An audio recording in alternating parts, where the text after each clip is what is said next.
Yo, what's going on, people? Welcome back to another video. Now, we're gonna do Chelsea versus Aston Villa match preview. Now, we just witnessed a horror show in the Conference League this morning. Chelsea versus Heidenheim. Now, let's just forget about that. Like we promised, whatever happens in Heidenheim remains in Heidenheim in Germany. We're not going to talk about that. Now it's time for us to move on to the next. Now, the next, and it's not going to be easy. It's not going to be like we've been witnessing in the press conference. Now, sorry, in the Conference League. Now, Chelsea is facing Aston Villa at the Bridge on Sunday or Saturday if you are in the UK.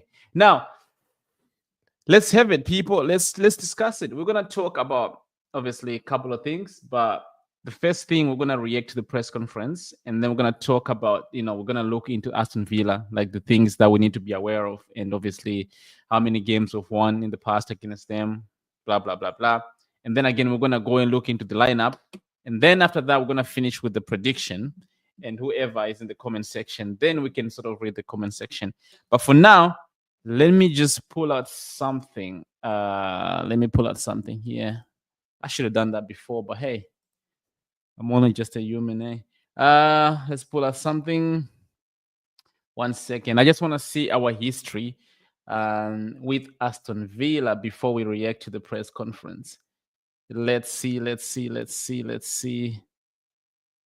Anyway, this is not important anyway. What are we doing? So let's go stats. We go. Anyway, let's move on to reaction for the press conference. Now, Enzo Maresca did a press conference, obviously, like they always do before every game. Now, he spoke about a couple of things. Like I always say to you guys, these press conferences, they're rubbish. Like literally rubbish. I think there was only one press conference that I did like that, he did with Ray. If you know Ray,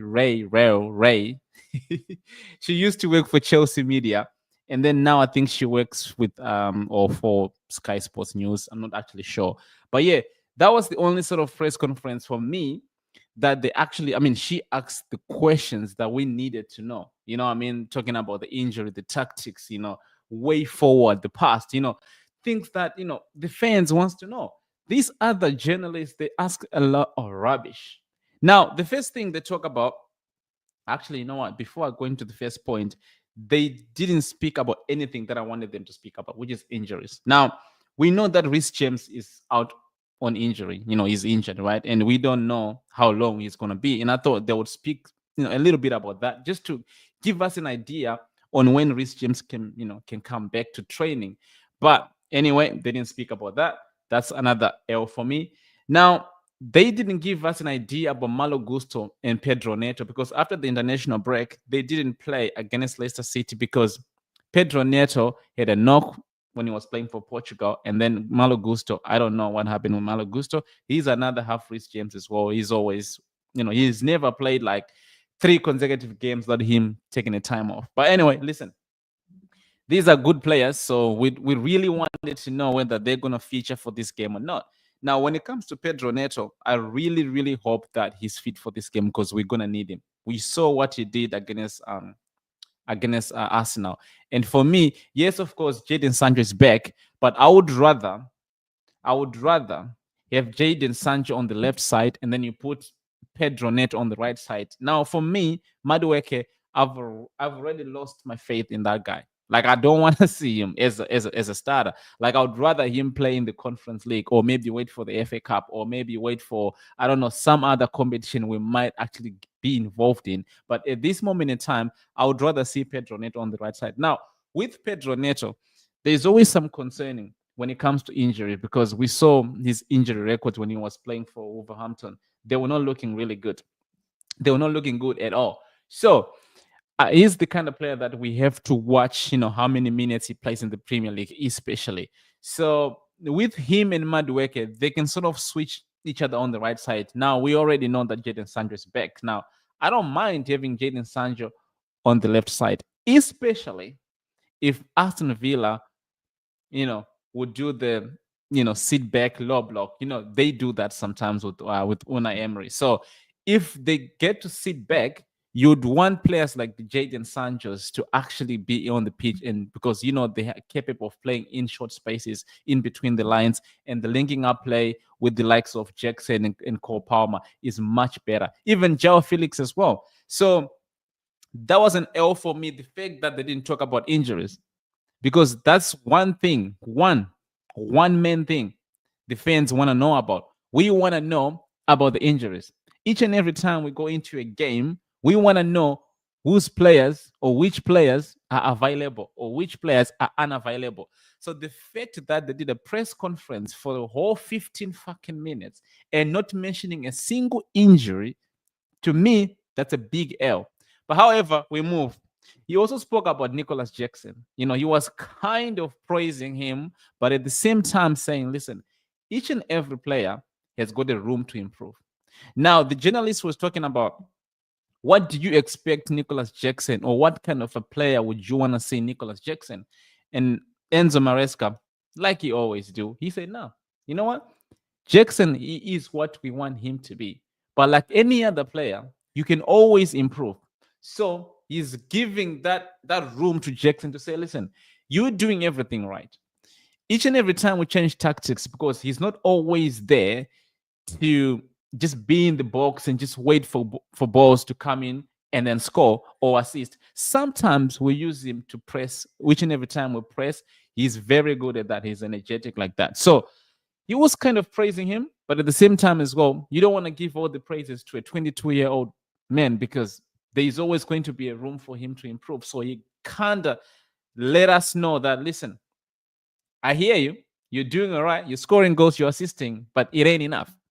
But at the same time as well, he didn't say, like, we need a different kind of a striker, because kind of what he is good for us. Now, another point that, they spoke about was the midfield battle. I think we already know. Last season, we had a problem where we couldn't get the balance in the midfield. There was a time we were playing Enzo and Caicedo. They were not really having that balance. And then Enzo Fernandez having to end up having surgery at the back end of last season. And we saw Gallagher and Caicedo. They were kind of getting that rhythm and that balance in the midfield. Now, when we ended up selling Conor Gallagher to Atletico Madrid, a lot of fans, they were very, very unhappy with that. Well, for me, I didn't care, because I never rated him anyway. So the issue was always to try and find that balance. So they were asking him, have you figured out your midfield? And then it's like, listen, all my midfielders, they do well. Casadei does well, Enzo does well, Caicedo does well, Cole Palmer does well, Felix does well.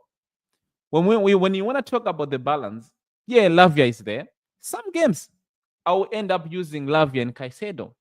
The games that requires more strength, more physical battle, I'm going to put Caicedo and Lavia. Some games like the Leicester City game, I had to put Enzo Fernandez, because that game, it was so obvious that we were going to have possession. Now, if you're going to have a possession, you need players that are good in possession. Now, Caicedo is all right. Lavia is also good. But Enzo Fernandez, he has a pass from deep that, obviously he was looking for. So he said, listen, when it comes to my midfielders, right, I don't have a problem with them, because they all do well. The only difference is some players are fit for certain profile of games, and some players are just not. So I would have to change each and every game. But listen, I think we already know. I think we already know that Caicedo and Lavia are our best midfielders. But the problem here is Lavia is a bit of an injury prone, in the sense that you never know when he's going to be available. And I think that's an issue for us, because he's such a player that we want to see him week in and week out. Yes, of course, last game he made a bit of a mistake when he obviously considered a penalty. Now, from him, I hear it, and I kind of gave him that pass.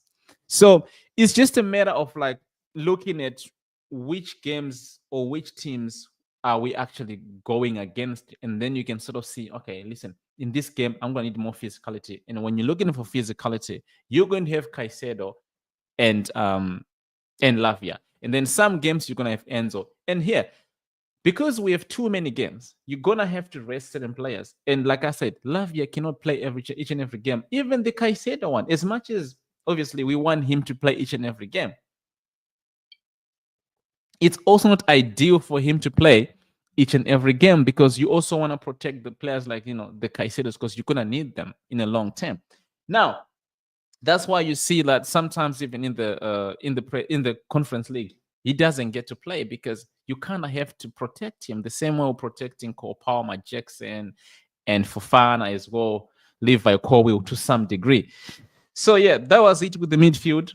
And then they asked him again about the title race, which this conversation, I'm kind of sick and tired of keep talking about the same conversation, whether Chelsea are in a title race or not. Now, in my opinion, I'd say like Chelsea, they're definitely in the title race, right? Now you have to understand this. Being in a race, right? It doesn't necessarily guarantee you a win. You can be in the race. You can finish first, second, or third. It doesn't mean you win in the race. Now, when you look at teams like, say, West Ham or Brighton, or maybe, I don't know, Brentford, you can't really say, even Manchester United, you can't really say they're in a title race basing on the points and the ladder, depth, tactics, what they've shown since the beginning of the season. But when you look at Chelsea, we have depth. Our coach is actually proven to be somewhat of a decent coach since the beginning of the season. And you look at even the quality of the players that we have. We're looking at the Joao Felix, Cole Palmer, Pedro Neto, Jadon Sancho, Nicholas Jackson, Christopher Nkunku. I can keep going, right? These players and the depth and the amount of depth we have can sort of tell you that we are in some sort of a title race. Now, do I think that we're going to win the race? No, not right now. I already say it's only 12 games in. Give me 20 games in. Give me maybe 18, 19, I don't know, 25. Give me, because we already know that, it will get tougher. It will get hard as we get to like 30 games or so, because some teams are capable of going on a 7-8 winning streak, like the Man City, Arsenal, Liverpool. And when I look at Chelsea right now, I don't think we have the capacity and the strength and the wisdom to get to that point where we go on like a 10-game run, 8-game run, 9-game run. So that's why I'm saying Chelsea are definitely in a title race. But does that mean they're going to win the race? Now, that's a big question mark. Now, personally, I don't think they'll win the race, not at least now. Give me a little bit more time, and then I'll come here and I'll say to you guys, Chelsea are definitely going to win the race. Now, here's the thing. I do think that it's a bit of a certainty that we're actually going to finish in the top 4 if we don't mess it up. We will definitely finish in, no, maybe not definitely, but we will be up and about. So even our coach, now here's the thing. I think Maresca in his head, he's thinking we could actually challenge. But obviously, he's going to try and be a bit of professional. And he's not going to admit it in press conference and say, listen, we're definitely going to win or we're in a title race. No, he's not going to say that. But I would have liked him to say that we're in a title race. But winning the race, it's a different conversation on its own, right? Because that's how I think. But hey, we'll see. We take game by game. Tomorrow, I'm not even worried. Let me say today, I'm not even worried about Chelsea being in a title race. I'm worried if Chelsea can win against Aston Villa. I think we have lost 2 of our games with Aston Villa at our home. Now, you can argue that our away form has been better than than our home form. But at the same time as well, I think Chelsea, we're starting to come together as fans and realize that there's something that we're actually cooking. So I'm quite confident, which we're gonna talk about that in the prediction as well. But yeah, those are some sort of points I just wanted to make to say, listen, the title race conversation, Let us not have it. And listen, yes, let me say this here. I don't want to hear no title race conversation from people that doubted us when we were doing business in the market. We were buying players, we were selling players, and everybody was questioning, what the hell are we doing? So now you don't get to put us in a title race when you said we were not even going to finish in the top 4. So I don't want to hear anyone that was against us doing our business in the summer, even hiring, Enzo Maresca. Now I gotta say, I was one of the guys that was like, you know what? Just give me anyone besides Pochettino. But I didn't know Enzo Maresca. I can't tell that I've watched a Leicester City game last season. Now we played them in the FA Cup, but I can't tell that I've actually studied them to see how he plays, how he attacks, how he presses, everything. I didn't know anything about Maresca. Now, if I'm basing from what I saw since the beginning of the season, since the preseason, I can say we are lucky to have him, if I'm being honest. The way that he was ruthless and say, listen, these are the players I'm gonna work with. I don't want to work with these players and blah blah blah blah. So for me, yeah, I'm glad with where we are as a Chelsea team right now. Now my worry is, are we going to win against Aston Villa? Now let's have a look into the Aston Villa. Aston Villa, they've got one win in their last 4, 2 draws and 2 losses, and they are on 19 points, just 2 points, 2 points, 90, 2 points, 3 points behind Chelsea on 8th position. Now, they've not been good themselves this season. The past couple of games. Now, someone can say it's because they're playing in the Europe. They've got Champions League. Now, for us, we are in the Europe, right? But we have the privilege, or we are blessed enough to sort of rotate our team, right? So teams like Aston Villa, I don't think they have enough depth as we do. And also because they are playing in a tougher competition, I don't think that they have the privilege to rotate players as much as we are rotating players in the Conference League. So that could actually come to our advantage because, we rested Jackson, Pedro Neto, Caicedo, Enzo. I can go on. Colwill, Fofana, Gusto, Cucurella. I can go on. We rested these players. So I'm expecting these players to actually come with full energy. I'm not taking anything than a win tomorrow, not even a draw. Because if I'm looking at the table right now, the table looks very, very, very tight. Arsenal are breathing behind our neck, and I don't want to give them a chance to go above us because right now I'm living large. I'm living good while we are above Arsenal. So yeah, that's what I'm saying. We need to win. Now, Aston Villa themselves. Now, my worry. 1 second. My only worry when it comes to Aston Villa is the fact that if they come to play with a low block. Now, if they use a low block, for us, that's a problem. It's a problem because we have shown in the past that we find it so difficult to break all these low block teams. We fell into Liverpool's hands. We fell into Nottingham Forest's hands. We fell into Arsenal's hands. We fell into Manchester United's hands as well. We can't break these low blocks. So Aston Villa are quite good in having that low block and hit you up in transition. Now, that's my worry. If they can come to play ball, like face to face, if they can come and attack us, trust me, we will hit them in transition, and we are very good at that. We call Palmer, Jackson, and Caicedo. But if they play a low block, it'll be a long day, and it also can be a boring match as well. So for me, I'm really, really, really hoping that they actually come. They will come to attack us because whenever a team always attacks us, we will be better than them. But if they do a low block, which Unai Emery likes to do that at large. So yeah, man, that's just one of the points that I wanted to talk about.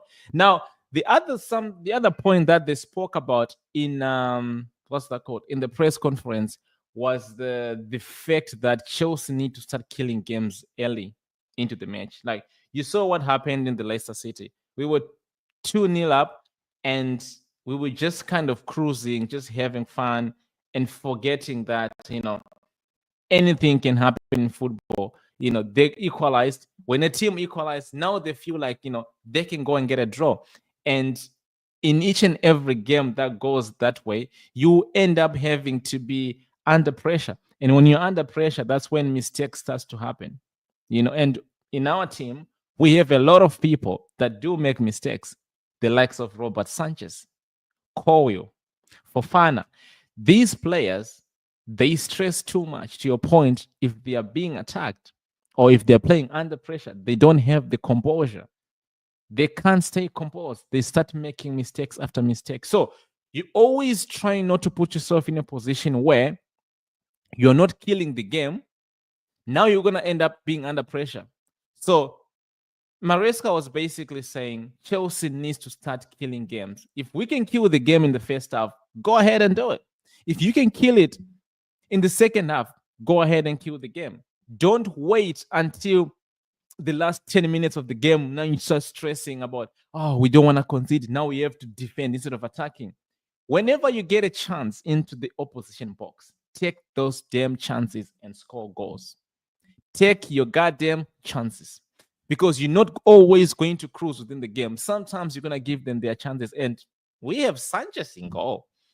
Seriously, if you can't take your chances on the opposite box, best believe me, they will come and take their chances in your box, because we have a bozo like Robert Sanchez. Now, that's going to be my another point as well. I think it's time to give Jurgensen time. We saw what he did this morning. Well, I don't think it's gonna play anyway, because we rated Sanchez for a reason. But the way Jurgensen played tonight, this morning, right? It can either tell us two things about Robert Sanchez's future. Either he's gonna get motivated by Jurgensen's performance to your point that he's scared you'll take his position and start playing well and start to keep his composure and start to distribute the ball quite nice and stop making a stupid mistake, because he doesn't have much time to do all those stupidity. Now, another thing that can tell us as well, it can tell us that if he doesn't perform or if he keeps making those mistakes, that position is gonna go away. Jurgensen is gonna take that position, because he had shown enough to say, listen, I'm here to challenge. I'm not here to play. So Robert Sanchez needs to start doing better, because every Chelsea fan knows, not even only Chelsea fan, I think every football fan who watches football week in and week out, they just know that Chelsea's number one weakness is their goalkeeper. Robert Sanchez ain't it. It's time we start moving Jurgensen to play in the Premier League. This fixation about Robert Sanchez has to stop. And I think if there is one thing that I'm going to start criticizing about Maresca, it's going to be the Robert Sanchez. I don't know whether he has something in his contract that he has to play. I just don't know.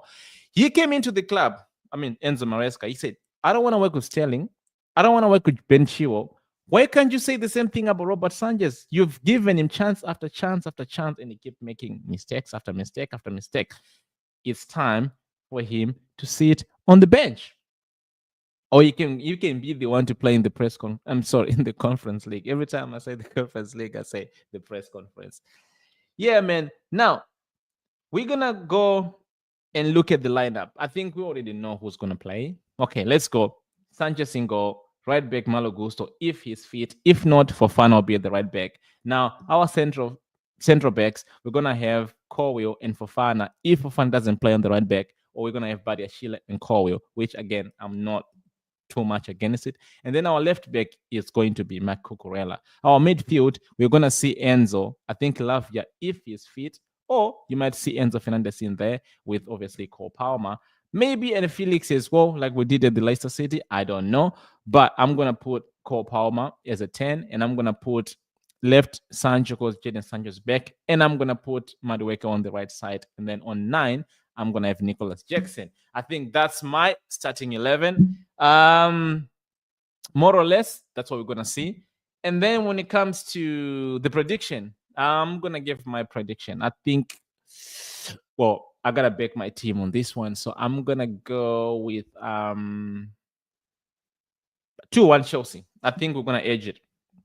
Because at the end of the day, I don't see us scoring 3 goals, and at the same time as well, I don't see us not conceding a goal. So I think we're gonna just about winning it. So I'm gonna go 2-1, and you give me 2-1, I'm happy. You give me 1-0, I'm happy. You give me more than that, as long as it's a W, I'll take it. Yes, people. So we'll see you guys tomorrow on the watch along against Aston Villa. Yeah, man. See you on the watch along. Make sure you do subscribe to the channel, and I'll see you guys on the next video. Peace out.